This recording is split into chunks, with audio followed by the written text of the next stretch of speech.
একটা টিভিতে টক শোর জন্য যাওয়ার কথা ছিল। টক শোতে যেটা হয় আর কি, দুজন মানুষ থাকে, দুজন মানুষ একে অপরের অপোজিশন থাকে, যাতে করে সঠিক বিষয়টা উঠে আসে, এটার আর কি একটা টার্গেট থাকে যারা টক শো করেন।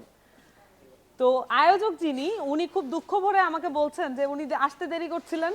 তো আরেকজন যে ছিল, আমি তো আর জানতাম না কে, উনি আমাকে বললেন যে জামায়াতে ইসলামীর একজনকে উনি দাওয়াত দিয়েছিলেন এবং শেষ মুহূর্তে আমার নাম শুনে উনি ক্যান্সেল করেছেন এবং বাজে কমেন্টও করেছেন।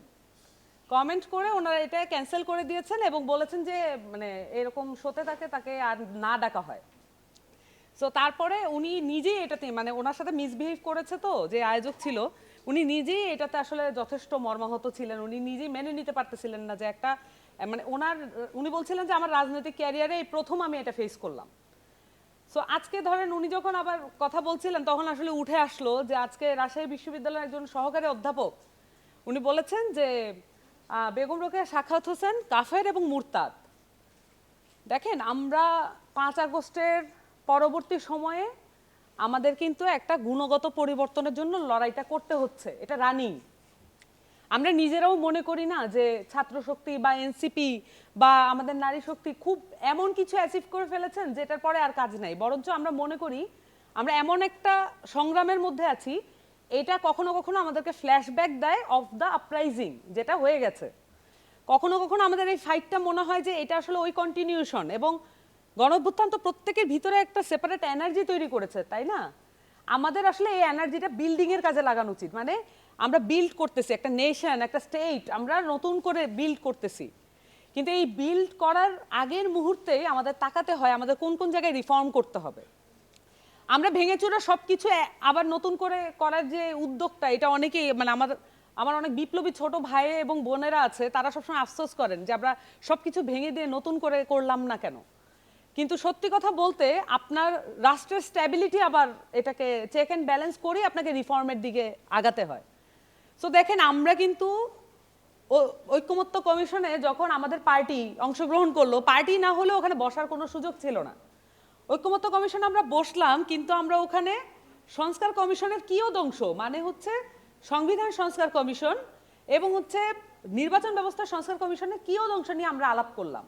বেসিক্যালি পুরো ঐক্যমত্য কমিশনে কি হয়েছে আপনারা কি এটা বুঝতে পেরেছেন?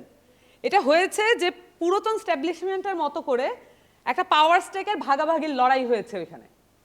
পুরো ঐক্যমত্য কমিশনে এই বিষয়টা ঘটেছে যে কে কতটুকু পাবে, কোন দল মানে কতটুকু অংশ ঠিক করলে, সংবিধানে কতটুকু অংশ পরিবর্তন করলে কোন দল নতুন করে কতটুকু পাচ্ছে, এটাই হচ্ছে পুরো ঐক্যমত্য কমিশনের সারমর্ম। আমাদের মাঝে আছেন মনিরা শারমিন, ওনার কিন্তু প্রত্যক্ষ অভিজ্ঞতা হয়েছে এবং আমরা যখন কথা বলেছি তখন এই বিষয়গুলো উঠে এসেছে। ধরেন এখন এই যে পাওয়ার স্টেকের ভাগাভাগি, এই বিষয়টা আসলে কি, এইটা আপনি স্টেট লেভেলে যেমন ঐক্যমত্য কমিশন দিয়ে দেখেছেন, একইভাবে আপনি এটা এলাকা ভিত্তিক মহল্লা ভিত্তিকও দেখবেন যে মাদকের কোন অংশটুকু কত পার্সেন্ট কে পাবে, ওই অঞ্চলের কয়টা দোকান কে চাঁদাবাজি করবে, এবং ওইখানে ভ্যান আলা থেকে কত অংশ চাঁদা কার পকেটে যাবে। এইটা হচ্ছে আপনার মহল্লা থেকে শুরু করে এটা মাইক্রো লেভেল, এবং ম্যাক্রো লেভেলে আপনারা ঐক্যমত্য কমিশনে রাজনৈতিক দলগুলোকে এই পারফর্মটা করতে দেখেছেন। সো এইটা হচ্ছে আমাদের বাংলাদেশের পাওয়ার স্টেকের ভাগাভাগির চিত্র, যেটা আমরা লাইভ টেলিকাস্টে দেখলাম। আমাদের অনেকেই ঐক্যমত্য কমিশনে সিভিল ওয়েতে কথা বলতে হয়, এই কারণে হয়তো এটা নোটিস করা যায় নাই, কিন্তু আমাদের বাংলাদেশের জনগণের আপামর জনগণের ভাগ্য নিয়ে ওখানে ভাগাভাগি করা হয়েছে। এবং আমাদের এখন নারীদের এখানে প্রাসঙ্গিকতা কি, আমি মনে করি যে কারো সম্পর্কে আমরা যখন বেগম রোকেয়া নিয়ে কথা বলবো, আমরা যখন আবুল মনসুরকে নিয়ে কথা বলবো, আমরা যখন আবুল হাসিমকে নিয়ে কথা বলবো, আমরা যখন সোহরাওয়ার্দী যোগেন মণ্ডল নিয়ে কথা বলবো, আমরা যাকে নিয়ে কথা বলি না কেন আমাদের উচিত ক্রিটিক্যাল হওয়া। আমরা অতীব মানে তাকে প্রশংসা এবং তাকে মহান করতে গিয়ে তার ভুল থেকে যে শিক্ষা আমাদের নেওয়া উচিত এটা যেন আমরা ভুলে না যাই। যেমন ধরেন বেগম রোকেয়া সাখাওয়াত হোসেনের, তার কিন্তু একটা আপনি এটাকে দেখেন, তার লড়াইটা নারী জাগরণের লড়াই হিসেবে এখন আমাদের কাছে প্রতীয়মান হচ্ছে। এটা তাকে যারা ব্যাখ্যা বিশ্লেষণ করেছেন এটা তাদের একটা সীমাবদ্ধতা বলতে পারেন, কিন্তু আমি একটু ক্রিটিক্যালি এটাকে দেখতে চাই। বেগম রোকেয়া সাখাওয়াত হোসেন ওই মুহূর্তে যে মুসলিম যেটা হচ্ছে উচ্চ বর্ণের মুসলিম এবং উচ্চ বর্ণের হিন্দুদের যে স্ট্যাবলিশমেন্ট সেটার বিরুদ্ধে উনি লড়াই করেছেন, এটা আমরা কেউ বলছি না। আমাদের এটা এভাবে দেখা উচিত। এবং আপনি যখন নিজেকে ওই লড়াইয়ের উত্তরসূরি ভাববেন, তখন আপনাকে বেগম রোকেয়ার মতো হতে হবে, ব্যাপারটা এরকম নয়। তার যে লড়াইটা, ওইটাকে ইকো করতে পারতে হবে। এবং ওইটা ছিল স্ট্যাবলিশমেন্টের বিপক্ষে লড়াই। মেয়েদেরকে আপনি মানে আপনি দেখেন না, লজিক্যালি চিন্তা করেন যে আপনার 52% উইমেন, 52% জনসংখ্যাকে আপনি বেসিক্যালি যত বেশি অবদমন করতে পারছেন, যত বেশি রিপ্রেশনে রাখতে পারছেন, ওখান থেকে আপনার কিছু পাওয়ার অ্যাকুমুলেট হচ্ছে। এটা একটা বেসিক সিস্টেমের মধ্যে চলছে এখন। এই যে আমাদের ভাইয়েরা, ছাত্রশক্তির ভাই, মানে জাহিদ আছে, বাকের আছে, তাহমিদ আছে, আপনারা যারা আছেন, আপনারা মানে কমিটি ঠিক করেন না? কমিটি ঠিক করার সময় পোস্ট থাকে তো নাকি? সো এই পোস্টগুলো যখন করেন তখন থাকে না আমি ক্যান্ডিডেট। সো আপনি যখন 52%কে দমন করে রাখতে পারেন, আপনি তো অর্ধেক কম্পিটিশনকে নাই করে দিতে পারেন। Simple math. এখানে কেউ এটাকে মানে সামাজিক বন্দোবস্ত অনেক থিওরিটিক্যালি এটাকে কেউ দেখছে না, এটা সিম্পল ম্যাথ যে আপনার পার পোস্ট ক্যান্ডিডেট সংখ্যা কমে যাবে যদি আপনি নারীদেরকে আলাদা করে রাখতে পারেন। এবং নারীরা দেখেন, এখানে ইতু আছে, ওই যে সারা আছে, তারপরে রিদি আছে, ওরা আসলে কিভাবে পলিটিক্সটা করতেছে, এটা আমাদের যুব শক্তির একজন আছে ইসরাত জাহান বিন্দু, ওর ইনবক্স এবং ওর যে হোয়াটসঅ্যাপ মেসেজ, এটা হরফাইং। এটা আপনারা কেউ সহ্য করতে পারবেন না। আমি যতজনকে দেখেছি, এটা ওরটা সর্বোচ্চ।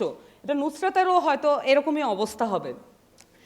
আমাদের অন্তর্বর্তীকালীন সরকার, এই সরকারটা একটা সিঙ্গেল আইডিকে অ্যাকাউন্টেবল করে নাই। একটা সিঙ্গেল আইডিকে তারা অ্যাকাউন্টেবল করে নাই। একটা যে ভিডিওগুলো, যে এআই এর যে ভিডিওগুলো আসছে, একটা অ্যাকাউন্টকেও তারা অ্যাকাউন্টেবল করতে পারে নাই। আমি আপনাদেরকে লিখে দিতে পারি, আমাদের দেশে যে ডিজিএফআই আছে, এসএসএফ আছে, এসবি আছে, এনএসআই আছে, এনএসএফ আছে, এরকম নাম না জানা অসংখ্য গোয়েন্দা বাহিনী আছে। এবং তাদের সমস্ত ধরনের টুলস অ্যান্ড মেকানিজমস আছে, যেগুলো ইসরায়েল থেকে আনাও হয়েছে। অনেক কিছু ইসরায়েলের কাছ থেকে আমরা আসলে পারচেজ করছি অনেক কিছু, এই শেখ হাসিনা এগুলো করে গেছে। এই টুলস অ্যান্ড মেকানিজমস দিয়ে আমাদের পক্ষে সম্ভব প্রত্যেকটা লোককে অ্যাকাউন্টেবল করা, কিন্তু আমাদের ইন্টারিম গভর্নমেন্ট সেটা করে নাই। এবং সামনের নির্বাচনে আমি কিভাবে নির্বাচনে দাঁড়াবো সেটা নিয়ে আমার শঙ্কিত থাকতে হচ্ছে। কারণ আমার অপর পার্টি যে অপোজিশন থাকবে, সে এআই দিয়ে এমন মানে ভিডিও তৈরি করবে, সেটা আসলে সাধারণ মানুষের জন্য এটা মানে সে ডাইজেস্ট করতে পারবে এবং সে মনে করবে যে এটা ট্রু। এবং মানে এই যে একটা ভয়াল পরিস্থিতি তৈরি হলো 5 আগস্টের পরে, এআইকে ব্যবহার করা, মিথ্যা তথ্য, অপতথ্য, ভুল তথ্য। দেখেন, আমি একটা কথা বলি, এনসিপি, ছাত্রশক্তি, যুবশক্তি, এই যে আমাদের সংগঠনগুলোকে আমাদের মিডিয়া অনেক রকমভাবে ফ্রেমিং করে। এবং এটা আবার ফ্রেমিং করার একটা ওয়ে আছে যে একটু অ্যাকাউন্টেবল করা। আমি কিন্তু এটাকে পার্সোনালি খারাপভাবে কখনোই নেই। আমি নেই কি জন্য? আমি মনে করি যে এনসিপি, এখানে অনেক মানুষ এখন যুক্ত হবে, আমরা তো চিনি না কে কেমন। অ্যাকাউন্টেবল করতে থাকলে এই পার্টিটার সম্ভাবনা যদি একটু কমও থাকে বা মাঝারি থাকে, তাহলে অন্তত যারা সুবিধাবাদী তাদের কাছ থেকে আমরা অন্তত একটু মুক্ত থাকব। এবং মিডিয়াগুলো যদি আমাদেরকে একটু অ্যাকাউন্টেবল করেও, সেটার জন্য আমাদের এনসিপির যারা করতে আসছেন, তারা হয়তো নিজেদেরকে পাওয়ারের কাছাকাছি না ভেবে দায়িত্বের কাছাকাছি ভাবাটা নিজেদেরকে বেশি প্রেফার করবেন। সো এইটা আমি পজিটিভলি নেই। কিন্তু ভুল তথ্য, অপতথ্য এবং একেবারে ডাহা মিথ্যা তথ্য এবং হচ্ছে ইন্টেনশনাল এআই, এগুলোর বিরুদ্ধে আমাদেরকে লড়াই করতে হবে। আমরা মানে এইটা আপনি দেখেন যে নারীদের আসলে একটু কেন আমাদেরকে একটু ব্যাকে থেকেই শুরু করতে হয়, আমরা কেন পিছিয়ে আছি। আপনারা ধরেন, আপনারা মাঠে গেলে আপনারা আহত হতে পারেন, নিজের কর্মী বা অপর কর্মী বা আপনার অপোজিশনের লোক দিয়ে আপনারা আহত হতে পারেন। এলাকায় গেলে আপনাদের হয়তো একটা পোস্ট না দেওয়া হতে পারে, উপরের পোস্ট আপনারা না পেতে পারেন, আপনাদেরকে হয়তো বলা হতে পারে আপনি তো অত বেশি পলিটিক্সটা বোঝেন না, আপনি কয়দিন পরে আসেন, এগুলো বলা হতে পারে। এগুলো মেনে নেওয়া যায়। কিন্তু আপনাদের যেটা ফেস করতে হয় না, পুরুষ সহকর্মীদের বলছি, আপনাদের যেটা ফেস করতে হয় না, সেটা নারীদের অনেকাংশে বেশি ফেস করতে হয়। ইভেন যে বট আইডির কথা বারবার আলাপ হচ্ছে, একটা বিশেষ ছাত্র সংগঠন, একটা বিশেষ রাজনৈতিক দল, তারা এইটাকে একটা পলিটিক্স হিসেবে নিয়েছে, এটাকে একটা ইন্টেনশনাল পলিটিক্স হিসেবে নিয়েছে। এইটাই তাদের রাজনীতি, সোশ্যাল মিডিয়া এটাই তাদের রাজনীতি। এবং ঠিক আছে, নাম বলতে আমার কোনো সমস্যা নাই, কিন্তু আমার কাছে মনে হয় যে এটা তো আসলে সংস্কৃতির বিষয়। এখন আমরা তো এই রাজনৈতিক দলগুলোর সংস্কার নিয়ে তো আমরা কথা বলেছি, কিন্তু এইটা প্রায়র ভূমিকা নেয় নাই, নিয়েছে কি পাওয়ার স্টেকের ভাগাভাগি।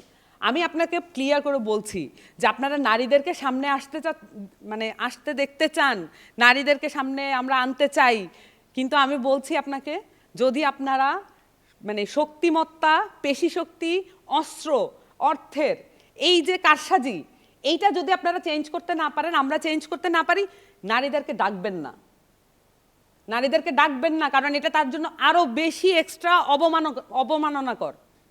কারণ এমন একটা অসম লড়াইয়ে তাকে আপনারা ফেলে দিচ্ছেন, যে অসম লড়াই আপনারা অনেক আগের থেকেই আপনারা এগিয়ে আছেন।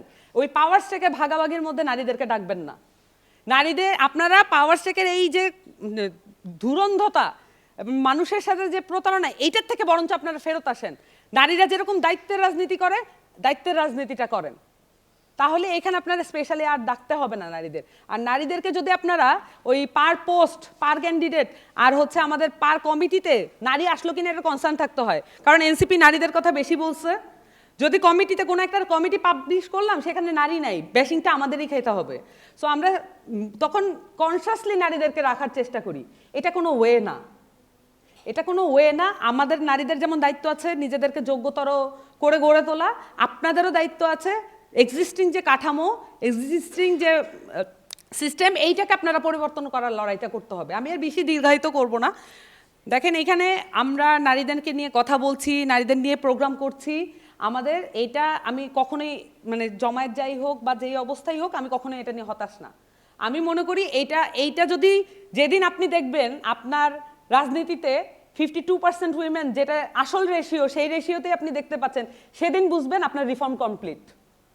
সেদিন বুঝবেন যে আপনি বাংলাদেশকে পরিবর্তন করার লড়াইয়ে আগায় গেছেন। এছাড়া এটার কোনো ইন্ডিকেশন নাই। যেদিন দেখবেন যে হিন্দুরা আসলে যেরকম মাইনরিটিতে বা তার পার্সেন্টেজে যেরকম, সেরকম হিন্দু ক্যান্ডিডেট আপনার আসতেছে, ডেকে এনে জোর করে তাকে নির্বাচনে পোর্ট্রে করতে হচ্ছে না, তাকে অ্যাডভার্টাইজ করতে হচ্ছে না, ন্যাচারালি তারা সেফ মনে করছে, তখন বুঝবেন আপনার রাজনীতি পরিবর্তন হয়েছে। সো আমরা এনসিপির জায়গাটা আসলে এইটাই, অন্তত আমি বিশ্বাস করি আমরা সেটার জন্য আসলে সেই প্রত্যয়টা নিয়ে আছি। এবং সামনে যে জোট, এবং একটা দুঃখজনক জিনিস, আমরা ঐকমত্য কমিশনও দেখেছি, পুরুষ সর্বস্ব একটা কমিশন, সেখানে আসলে ন্যাচারালি কোনো নারী নাই। যদি খালেদা জিয়া যদি নিজেই ওইটা পরিচালনা করতেন, তাহলে হয়তো বিএনপির পক্ষ থেকে খালেদা জিয়া উপস্থিত থাকতেন, কিন্তু আসলে কোনো পার্টির টপ লেভেলে কোনো নারী নেই।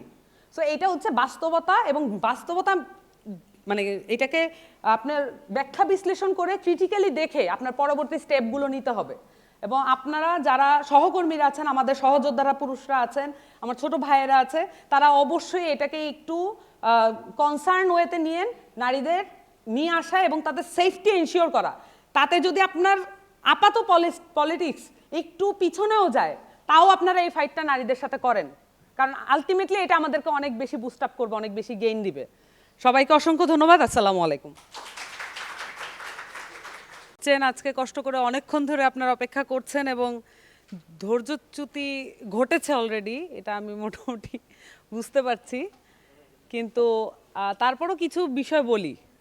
আজকে আমার বিলম্ব হওয়ার কারণ কি, এটার পিছনেও আসলে পুরুষতান্ত্রিকতা আছে এবং ধর্মীয় ফ্যাসিবাদ এটাও আছে। আমি বলি কি হয়েছে। আমার একটা টকশোতে যাওয়ার কথা, এটা আগেই ফিক্স করা, এবং এই টকশোটার টাইমটা আসলে আমার হয়তো আধা ঘন্টা লেট হতো, কিন্তু 1 ঘন্টা বা তার চেয়ে বেশি বিলম্ব হতো না। লাগবে না, বন্ধ করে দেন। মোটামুটি আমার গলায় এনাফ আমার কাছে।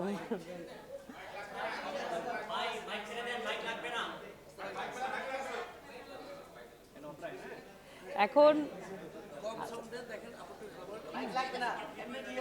এমনি ঠিক আছে, লাগবে না, আসলে লাগবে না, বন্ধ করে দেন। তাই আপনি সরে যান।